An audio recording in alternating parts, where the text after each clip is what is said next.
Holly Leahy, Administrator for Lebanon County Mental Health, Intellectual Disabilities Early Intervention Program. I'm here this morning to present several items for your consideration. The first are provider contract amendments to hopefully finalize fiscal year 21-22. We have four contract amendments in total of $4,347. These are due to additional units being utilized by the consumers in the programs. And this would be covered through our fiscal year 21-22 allocation and budget. We are not asking for any additional county tax dollars for these expenditures. I'll make a motion to approve provider contract amendments for $4,347. Motion? Second. It's been moved and seconded. Any questions or comments regarding the motion? If not, all in favor, please indicate by saying aye. Aye. Aye. Opposed, same sign. So moved. Thank you. The next are fiscal year 22-23 contract amendments. These are pretty extensive. There are 31 contract amendments in total, and this is primarily due to early intervention. The Office of Child Development and Early Learning implemented rate increases for all of the EI services. So the total contract changes are $77,908. This would be covered through our fiscal year 22-23 allocation and budget. So we are not asking for any additional county tax dollars. Make a motion to approve. Second. It's been moved and seconded that we approve those 22-23 provider contract amendments. Any questions regarding the motion? If not, all in favor, please indicate by saying aye. Aye. Aye. Opposed, same sign. So moved. The next for your consideration is a signatory authorization letter. This is for the Department of Human Services for our mental health, intellectual disabilities, early intervention program income and expenditure reports. This would allow the county administrator, Jamie Wolgemuth, as well as myself, to sign the reports for the duration of your commission and would apply to the original submission as well as any required revisions to the income and expenditure reports, should you approve. I'll make a motion to approve Holly and Jamie as signatories for the commissioners on these contracts. Second.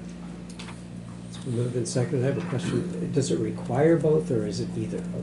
It requires both. Requires both. Yes. Okay, that's better. Thank you.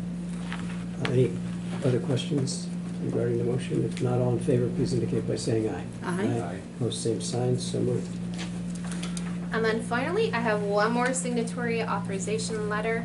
This is for the purposes of contractual agreements, amendments, revisions, and any other incidental documents related to any contracts with MHIDEI program providers.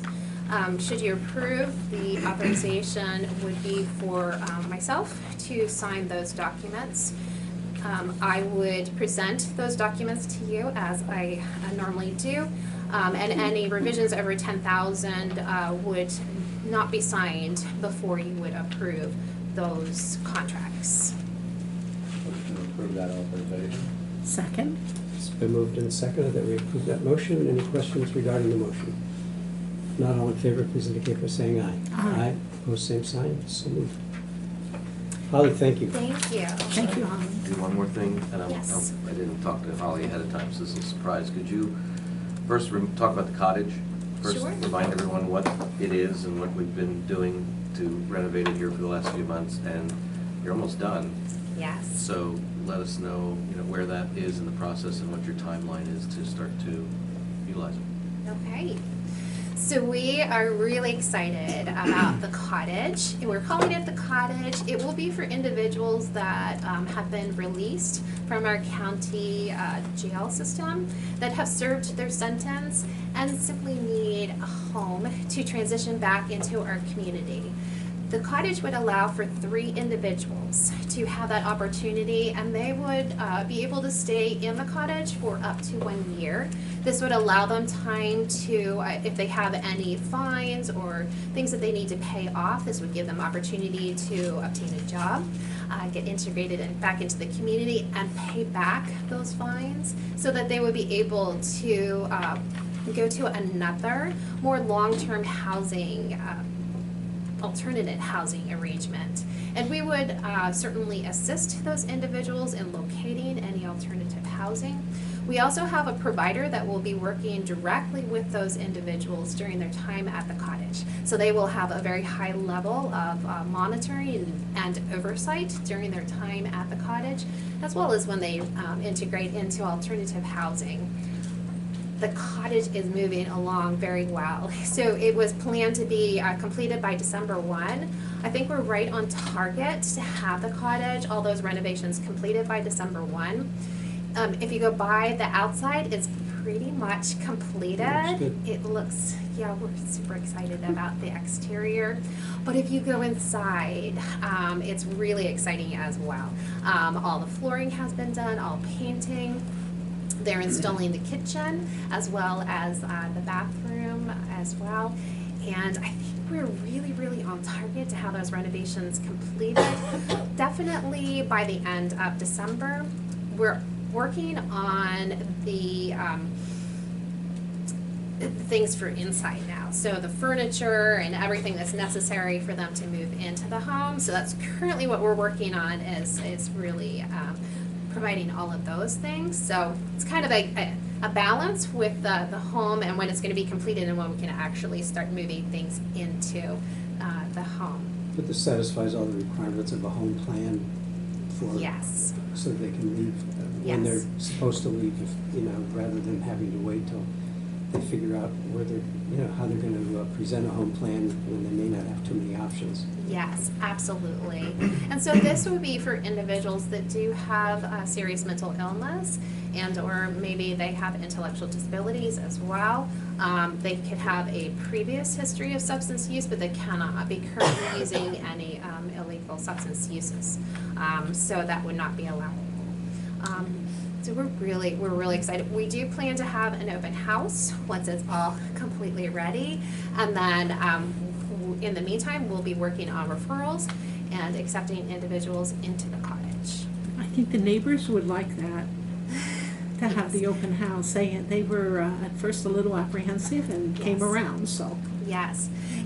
And the contractor has told me that they've had at least a dozen individuals that have stopped by to see if they can either purchase the home or actually rent the home. So there's been a lot of activity with regard to the houses. They've seen a lot of things happening at the cottage. And the history is that we purchased this in about 2017. Yes. With the intent of tearing it down and making some additional parking because it really wasn't in great condition.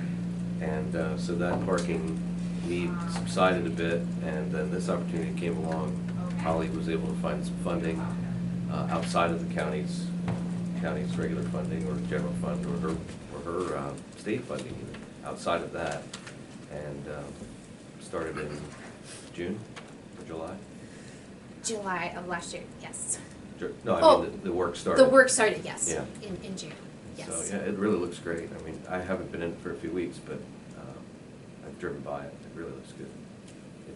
I can understand why people are stopping by to inquire, because it's a real improvement. We went through a lengthy process with the city to get to where we are, but the city's got to be pleased with the way it turned out. And I don't want to put you on the spot either, but we do have some of our retirees here, and just to give them a sense of the numbers that really shock lay people, the juvenile placement numbers per day, the per diems on those, just remind us the cost of some of those placements for offenders that, is that what?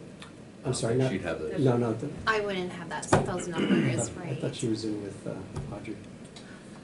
Okay. No, I wouldn't have those numbers, but it is astounding. So I know it's very, very high. I don't know the exact numbers, but it is very, very high for that. I think Aaron mentioned the other day, some of them can be near $1,000 a day, depending if it's a arson or some other type of serious crime that's hard to maintain. And they have to call up to 40 different providers to try to find a place for. So it's just, that's another side of the work that we do here, and that piece is very challenging.